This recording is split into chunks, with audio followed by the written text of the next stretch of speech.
Sejam todos bem-vindos ao programa Business Talks. Nós já estamos na quarta edição e é uma iniciativa do Instituto IBC. Eu tenho uma oportunidade de liderar esse encontro maravilhoso ao lado de doutrinadores renomados. A professora Adriana Spinkler, ela já tem uma carreira que fala por si só, uma carreira brilhante. Ela é vice-presidente também nacional da Abacrim e ela não mede esforços para compartilhar conhecimento. A especialidade dela é na área penal, e como o Business Talks tem um cuidado muito generoso para o agente econômico, para as empresas que impulsionam a economia do nosso país, a dedicação dela hoje é justamente nessa pauta, os aspectos atuais do direito penal econômico. Seja muito bem-vinda. Obrigada, muito, muito obrigada. Fico muito feliz de estar aqui contigo, minha amiga querida, e agradeço demais pelo convite. A alegria é toda nossa. Eu sei que a sua carreira e a sua agenda ela é muito disputada, então eu me sinto prestigiada e honrada de caminhar ao seu lado. E tratando dessa pauta e muito do seu legado, da sua carreira, você tem sido incansável em levar palestras com a temática do direito penal. Então, conta Uhum. para gente um pouquinho, um pouco da sua atuação na Abracrim. Alguns ainda desconhecem porque não estão vocacionados na nossa carreira, mas quem é da área jurídica sabe exatamente todo o poder e legitimidade que vocês têm nas ações que vocês movimentam, não é? Bom, a Abracrim, que é a Associação Brasileira dos Advogados Criminalistas, é uma associação que tem 31 anos de existência, desde 1993. Ela foi fundada, né, por grandes nomes da advocacia criminal, como o Dr. Elias Matarassade, Dr. Luiz Flávio Borges Durso e outros tantos renomados, e tem feito um trabalho nessas 3 décadas muito importante de acolhimento, de parceria com os advogados criminalistas. Eu tenho a honra, neste mês de março, de estar na presidência nacional da Abracrim, né? É simbólico, né? Porque é o mês da mulher, inclusive. Muitos presidentes estaduais também passaram a sua presidência para as mulheres. Então, a Abracrim também tem esse viés muito importante de é, dar uma relevância para as mulheres dentro da advocacia criminal, porque historicamente sempre foi um ambiente masculino. Então, a Sim. advocacia criminal ela tem se transformado ao longo dos anos para uma área do direito bem paritária. Dentro da Bracrim, nós temos basicamente metade homens e metade mulheres. Isso é muito interessante porque quando eu comecei a advogar, mais ou menos há 30 anos atrás, a época que a Bracrim surgiu, nós éramos pouquíssimas mulheres na área criminal. Era um ambiente eminentemente masculino. Então, a Bracrim, ao longo desse tempo, veio trazer para nós mulheres essa possibilidade de estar numa associação que nos encoraja, que nos respeita, que está ao nosso lado, porque os ambientes da advocacia criminal, eles são rudes, eles não foram feitos para as mulheres. Um ambiente de delegacia, um ambiente penitenciário, de um presídio, uma audiência criminal é sempre tensa, e as mulheres muitas vezes sofrem nesses ambientes. E a Abracrim está lá para acolher, para tirar qualquer forma de abuso de autoridade. Nós também atuamos muito nas ações diretas de inconstitucionalidade, atuamos muito como amigos da corte em ações que correm no STJ e no STF, porque a advocacia criminal ainda, infelizmente, é a área do direito que mais sofre violações de prerrogativas.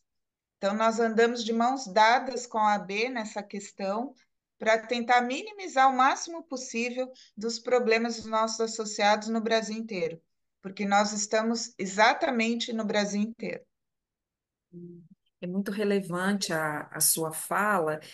No início eu tive, inclusive, muita empatia, que eu tenho um contexto desse termo muito mais amplo, às vezes, do que as pessoas pensam assim, olha, é só se colocar no lugar do outro, mas é se colocar no lugar do outro, mas sentir também como outro, porque dentro da prática do direito privado, principalmente com esse recorte da área empresarial também, são poucas meninas, e faz muito sentido tudo que você falou. Mas dentro da área criminal, o ambiente realmente ele é mais espinhoso, não é? porque a prática, ela não tem como desassociar ali em relação à pauta que vocês lidam, né? E às vezes navegar, igual você mesmo comentou, em relação aos presídios, às delegacias, acaba sendo inevitável. E que bom que nós temos tanto o nosso órgão de classe, mas ali caminhando ao lado, a Abacrim, que ela vem ali vestindo realmente toda a nossa investidura da profissão com esse olhar muito específico para a área do direito penal. Parabéns, minha Exatamente. querida, e parabéns por essa iniciativa, porque eu recepcionei como novidade, eu não sabia É. de ser prestigiada em conduzir todos os trabalhos como presidente, quando a gente olha para trás o marco teórico que nós temos de conquista como meninas, esse 8 de março ele tem que se estender mesmo, no mínimo um mês, nós Exatamente. precisamos, né? Exatamente. E da sua pauta e da sua palestra de hoje, nós vamos tratar do direito penal e do direito penal econômico. Muito desse agente econômico, né? Porque quem está ali na linha de frente em relação a essas empresas, também, às vezes, eles acabam incorrendo ali em crimes voltados para o direito penal. Então, vamos começar o nosso diálogo nesse ponto, né? Em relação ao direito penal. Quando é que ele começou a ter esse foco na criminalidade econômica? E se tem um eixo, inclusive, aos crimes ligados aos crimes eletrônicos, que agora tá em alta essa pauta. Uhum, É só fazendo um uhum. gancho na sua fala. Bom, é interessante porque o direito penal nunca se ocupou da questão do colarinho branco, né? A clientela do direito penal, a norma penal se destinava normalmente ao pobre, né? Tanto que o maior catálogo de crimes no Código Penal até hoje são os crimes contra o patrimônio. Era sempre o rico se protegendo do pobre, porque o legislador sempre foi de uma classe social privilegiada e ele não se imaginava destinatário da norma penal. E isso também porque a própria criminologia, que dá o suporte à política criminal, sempre se ocupou de explicar a criminalidade violenta, a criminalidade de massa. E o criminoso do colarinho branco, ele passou batido, digamos assim, por muito tempo. Até que, meados do século XX, por um discurso vamos dizer, um cientista social, que foi o Edwin Shuterland, ele falou pela primeira vez do white collar crime, numa conferência em 1949 nos Estados Unidos. E ele falou: olha, o rico também comete desvios de conduta, o que faltam são leis para punir. E isso foi interessante porque houve um deslocamento dos estudos de criminologia da Itália, da Europa, para os Estados Unidos a partir desse momento. E o mundo começou um momento de política criminal, de criminalização de condutas do colarinho branco. O Brasil se atrasou por conta do período da ditadura militar e as nossas primeiras leis, efetivamente punindo condutas do colarinho branco, vieram nos anos 80. E em meados dos anos 60, por aí, o mundo já tinha muita legislação punindo o colarinho branco. Mas por conta desse nosso período difícil, da ditadura militar, houve um atraso nessa criminalização. Então, nos anos 80, nós começamos com a Lei dos Crimes contra o Sistema Financeiro. Logo, em 1990, a Lei dos Crimes contra a Ordem Tributária, contra a Ordem Econômica. Em 98, a lavagem de dinheiro. E nesse período de criminalização de condutas do colarinho branco, que é um período legislativo muito claro para nós, nessa política criminal, nós tivemos momentos também de flexibilização. Porque quando o legislador percebe que ele é destinatário da norma penal pela primeira vez, o que que ele faz? Ele cria uma lei flexibilizando isso, que é a Lei de Juizados Especiais Criminais e Cíveis, né? A Lei 9.099 e 95, bem no período legislativo de criminalização, trazendo o quê? Suspensão condicional do processo, a categoria de crime de menor potencial ofensivo que não existia, com a transação penal. Então, trouxe elementos que minimizam a culpabilidade e muitos crimes de colarinho branco isoladamente considerados, eles têm direito a uma suspensão condicional do processo, por exemplo, que tem pena mínima não superior a um e a pena máxima não passa de quatro. Então é interessante porque é um momento de criminalização, mas de flexibilização. E nesse período também, o que que a gente percebe que houve? Quando o legislador começa a olhar para esse tipo de criminoso, as modalidades de investigação também mudam. Porque o que que acontecia na criminalidade clássica? A prova do crime estava no mundo. Então, era passível de uma perícia, a prova estava no mundo. O criminoso colarinho branco, a prova está com ele, protegida com uma senha, né? Então, mudou também a forma de investigar.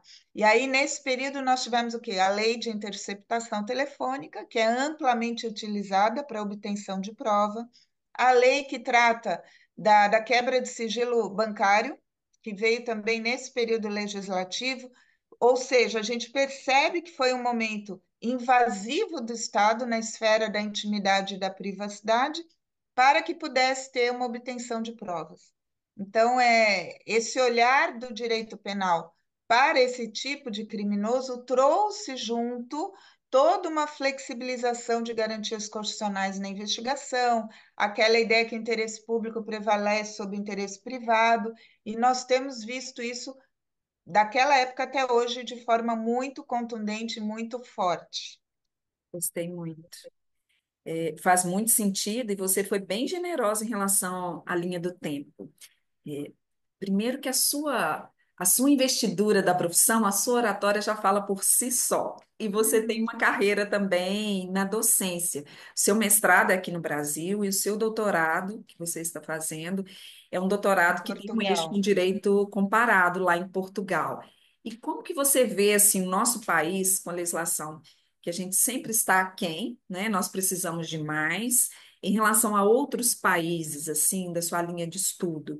Você vê que nós estamos ainda descobertos, ou nós podemos falar que em um outro ponto nós estamos à frente, porque você citou, inclusive, uma área bem interessante em relação ao compliance quando se trata da Lava Jato. Então, nós temos momentos que o Brasil está na frente, por incrível que pareça, não dá essa ideia, e temos momentos que ainda estamos engatinhando. Interessante quando você tocou no assunto do compliance, o compliance veio, você sabe muito bem disso, também pesquisa muito sobre isso, veio atrás de outros países que já estavam tratando do compliance antes. Sim. Mas as legislações, por exemplo, na área penal, a gente usa muito a legislação alemã, né, como um parâmetro, porque são os teóricos, né, da teoria do crime veio da Alemanha. Então, nós temos grandes teóricos alemães de direito penal. Um cria uma teoria, vem outro alemão para rebater aquela teoria com outra teoria. Então, nosso olhar para as decisões dos tribunais superiores alemães é muito grande. E os tribunais alemães, eles têm já avançadas decisões que nós ainda estamos engatinhando, por exemplo, na punição do compliance officer, que para nós ainda é uma área muito nebulosa, se há um compartilhamento da responsabilidade penal do dirigente da empresa ao compliance officer. Nós tivemos uma decisão muito grande no Brasil, no mensalão, na questão do Banco Rural, que o compliance officer foi punido efetivamente. Mas os alemães já estão à frente. O Tribunal Constitucional alemão já decidiu, num caso concreto, que é um compartilhamento automático. Então, o compliance officer, quando ele assume essa função dentro de uma empresa, ele está assumindo também a responsabilidade penal. Agora, nós temos um projeto de lei que está tramitando no Congresso, que, pela primeira vez, terá um crime específico para punir o compliance officer. E aí a gente está no aguardo, está acompanhando para ver se esse projeto vai vingar ou não. E ele traz um dado interessante, que é um termo que está correndo muito agora, eu tenho falado isso nas palestras, o overcompliance. Quando os bancos no Brasil, que foram a primeira área a ter compliance, e a gente sabe disso, que desde os anos 90 eles começaram com esse setor muito forte de integridade, de conformidade, enfim, é, passou por esse período de Lava Jato, passou por uma série de coisas, eles estão extremamente rígidos, né, nas operações, de medo de estar infringindo alguma norma do Banco Central, que alguém esteja usando o banco para fazer uma lavagem de dinheiro. Então, a lei que está para ser aprovada, ela vai punir justamente esse excesso de precaução.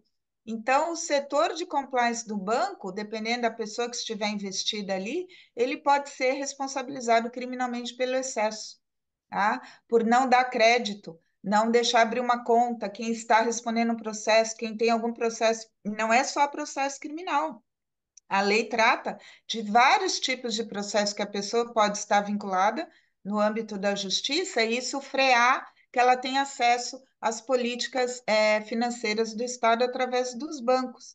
Porque esse excesso de precaução tem levado as pessoas à informalidade, à clandestinidade, a fazer muitas vezes transações financeiras burlando o sistema financeiro.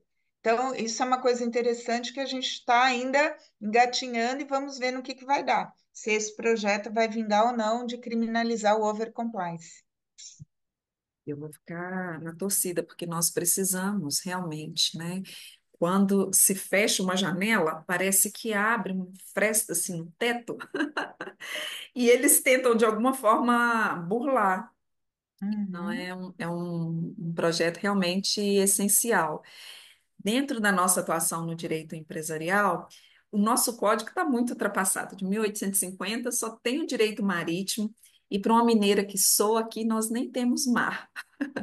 Então, nós Mas tem navegamos. bar, como diz o Sérgio Leonardo, Minas não tem mar, mas tem bar. Nunca mais É. esqueço que ele fala isso.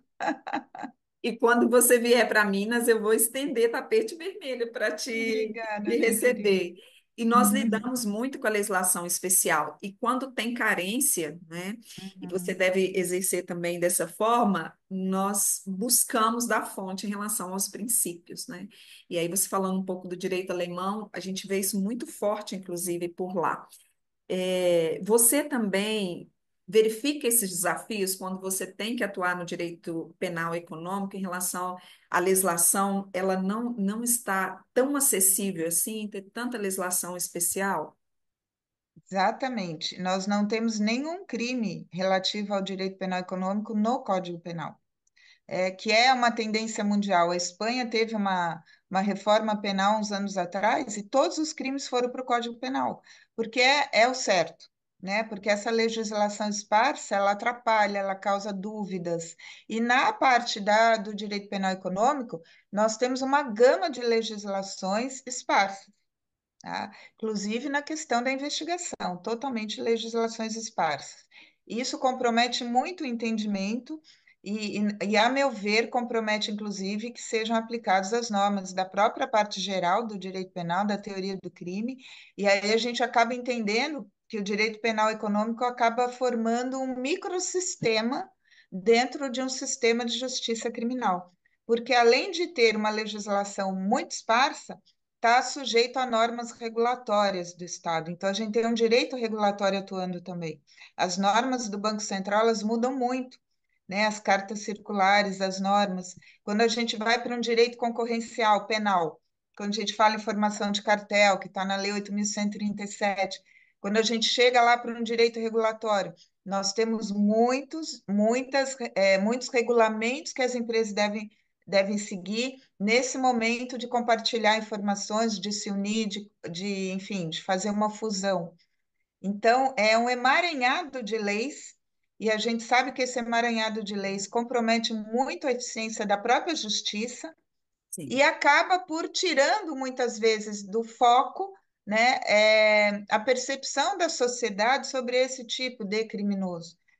Porque as pessoas não está no inconsciente coletivo que tipo de criminoso estamos lidando, o que que ele me causa como uma pessoa da sociedade, ele ter desviado milhões, ser corrupto, ter praticado uma lavagem de dinheiro, não chega até a sociedade, porque a sociedade tem aquela ideia, se ela não consegue trazer de forma antropológica o que que acontece, né, com aquela ação, trazer para o indivíduo ou ter uma vítima individualizada, a ideia de punidade, de ser punível aquela pessoa se perde um pouco. Então, sempre houve na sociedade brasileira aquela sensação de impunidade, porque não se percebe também qual é como que essa pessoa está sendo punida e outra, o que que ela me trouxe de prejuízo por ter desviado tanto, né, milhões. enfim, no setor público ou no setor privado. Então, a grande questão é que os crimes econômicos, eles tratam de bens jurídicos supraindividuais, onde há pouca visualização do dano, né? E não há individualização de uma vítima. É todo um sistema que está comprometido, é toda uma ordem econômica, é toda uma ordem tributária, é todo um sistema financeiro. Isso faz com que não haja uma percepção real desse criminoso e nem do que ele causa para a sociedade, como você consegue ter nos crimes convencionais. Quando a televisão mostra um caso de latrocínio, de feminicídio, de estupro, as pessoas conseguem visualizar muito bem o dano, a conduta daquele criminoso e o que causou para aquela vítima. Então, o crime do colarinho branco ainda é um pouco nebuloso para a sociedade, que não consegue visualizar. E isso, em parte, se dá por ter essa legislação muito esparsa, por tratar efetivamente de bens jurídicos superindividuais e toda essa caracterização. Gostei muito. E você sempre muito elegante, assim, em tratar de um tema Uhum. tão espinhoso, um tema tão difícil, porque vai a provocação em relação ao senso comum, né? A sociedade, na nossa profissão, e aí vai muito da sua área penal e a minha também de direito privado, eles acham que sabem um pouco. E ali fica com a sensação de ausência de punição e de alguma forma há permissão de cometer determinado ato, né, diante da Exatamente, sanção, não é? Então, os exatamente. nossos princípios, quando a gente fala de integridade, tudo que a gente busca tanto em relação ao compliance, nós ficamos um pouco estranhos no ninho quando a gente trata do direito penal econômico, justamente diante dessa assertiva que você trouxe, que é tão preocupante assim, né? Então, que nós tenhamos força para realmente ser incansáveis em levar o compliance, o direito penal econômico, para que essa informação ela se torne a cada dia mais pedagógica e mais acessível, que realmente acontece e nós estamos mudando um pouco essa curva, não é? Que o corrupto pode tudo, ou que os crimes voltados a esse crime do direito penal econômico, ele é permissivo, né? E se você me permite, e ele acaba fazendo uma obediência seletiva da lei. E isso, em parte, existe porque aí sempre eu trago, como eu sou professora de criminologia também, a teoria do etiquetamento, que explica muito bem isso, a reação social, que é a teoria do labeling approach. Nunca ele foi etiquetado como criminoso. Não havia reação social a esse criminoso, porque a sociedade não conseguia visualizar o dano. Então, quando alguém é preso por um latrocínio, ele recebe a etiqueta de criminoso. Há aquela reação social muito forte, que ele é um criminoso, e ele aceita esse rótulo. Já o criminoso colarinho branco, ele não aceita esse rótulo, ele não entende. Eu já ouvi de empresários dizendo, mas eu não roubei, não matei, né? E acha que é um excesso punitivo ele se tornar destinatário da norma. Então, a gente tem ainda essa dificuldade que o empresário entenda que ele também está descumprindo uma norma e que ele está sujeito ao estado punitivo, Sim, né? sim, E isso já é também um desafio para nós. faz todo sentido para mim. E a nossa live, a sua palestra, ela passou tão rápido, eu ficaria aqui horas. Já renovo o convite para você voltar. E, Tem minha muitos querida, temas interessantes que norteiam isso. Nossa, dá para a muito. gente fazer por temas, direito concorrencial, tem muita coisa, muito viés penal que as pessoas também não sabem. Tem muita área legal para tratar no penal econômico. Sim, já renova o convite para você voltar por aqui no Business Obrigada, minha Talks, querida. no Maior prazer. Instituto IBC. Eu me sinto abençoada de caminhar ao seu lado, tanto essa Uhum. janela de oportunidade como atrás das cortinas. Você leva na sua essência um pouco da figura do homem probo, assim, do direito empresarial, que eu valorizo muito. Você olha nos olhos, você segura a mão, sabe? Você é Uhum. muito generosa em relação às suas ações. Eu me sinto muito prestigiada e abençoada, de ter você na minha vida. E, Ah, querida, e igualmente, é para recíproco. e para as considerações finais, pensando a gente estimular os estudos dos nossos pupilos, professoras que somos, assim, o que você acha que não pode faltar? Bom, o estudo da legislação esparsa, obviamente, é fundamental, mas não basta, porque hoje nós vivemos um momento de entendimento jurisprudencial.